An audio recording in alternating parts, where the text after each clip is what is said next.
This lesson I'm going to look at how to solve simultaneous equations by using the algebra technique to do it. Now this is the one that normally people choose. You can do it graphically as well, and you've probably learnt that already, but algebra is the way to go with this type of question. So what are simultaneous equations? Well, they're equations where you have two unknowns in them. Up to this point you've been dealing with equations with just an x value, or an a, or a b, or any letter of the alphabet, and some numbers.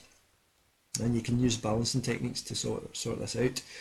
With simultaneous equations, what we have, it's easiest to look at this first example here. We have two sets of equations, they're given together, but we've got two unknown values to work out. Now, the way to do this, if you've got, I'll just read this bit. If we've got two equations with two variables, then we can combine both equations to form a new one, eliminating one of the variables. What this means is we try to get rid of one of the letters as quick as we can, and then we can work out what the other one is.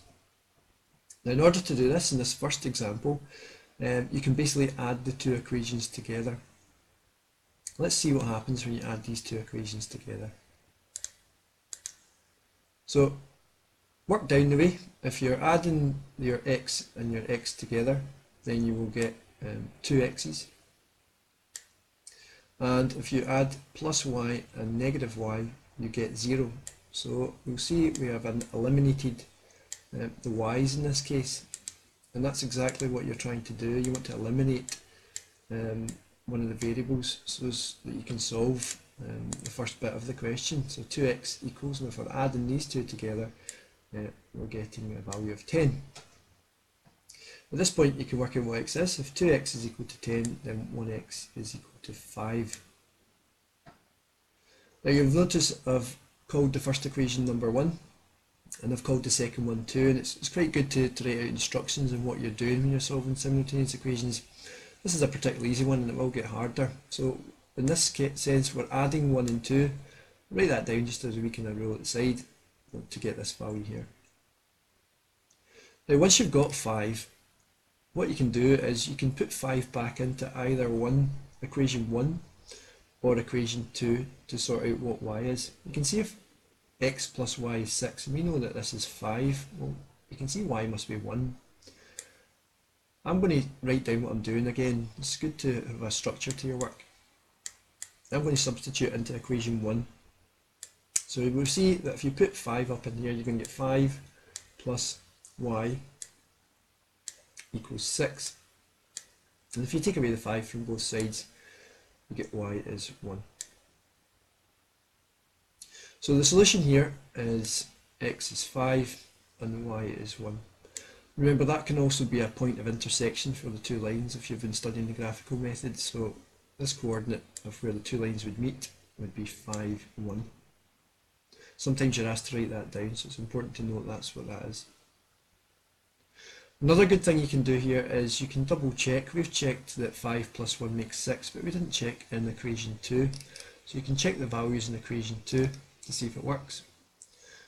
Well, 5 is x and 1 is y, so 5 take away 1 makes 4.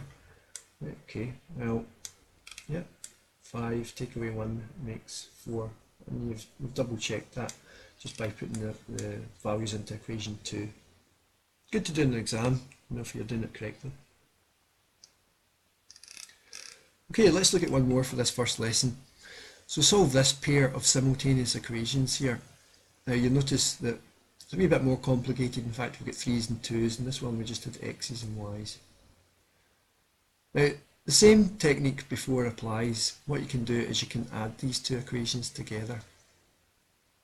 Now when you add these two equations together, in this case, what will happen is the 3x and the negative 3x will cancel each other out, just like the plus y and the minus y cancelled each other out. So if you're adding 3x and negative 3x, you get 0. If you're adding 2y and y, you get 3y. And if you add 5 and 1, you get 6.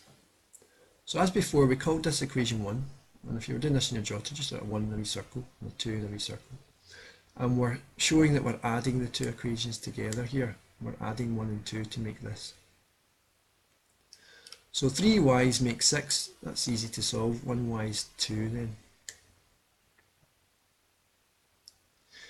Now, we've worked out what y is. We can substitute y into either the top equation or the bottom equation. I'm going to substitute it into equation 1. Just because there's a negative down here, and I don't really want to deal with that, I'll put it into equation 1. I think it looks easier to do. So equation 1 starts 3x, so we can write 3x plus 2 lots of 2. We're saying y is 2, that means 2 times 2, so that's 4, and that comes to 5. Now if we solve this, we can work out what x is, so take away 4 from both sides and you get 1, and divide by 3, you get a third. So x equals 1 over 3, which is a third. So the solution is, make sure you write this out, the solution is x equals a third and y equals 2. And again, graphically, if you plotted these two straight lines, they would cross at this particular point, which is 1/3, 2. There's no brackets on there, you should have. Okay, we can double check this in equation 2. Now, equation 2 was this one. It's not worth any marks doing this, but just it's peace of mind. So we're checking in this one, negative 3x plus y equals 1. Okay, well, negative 3 times a third, that's negative 1.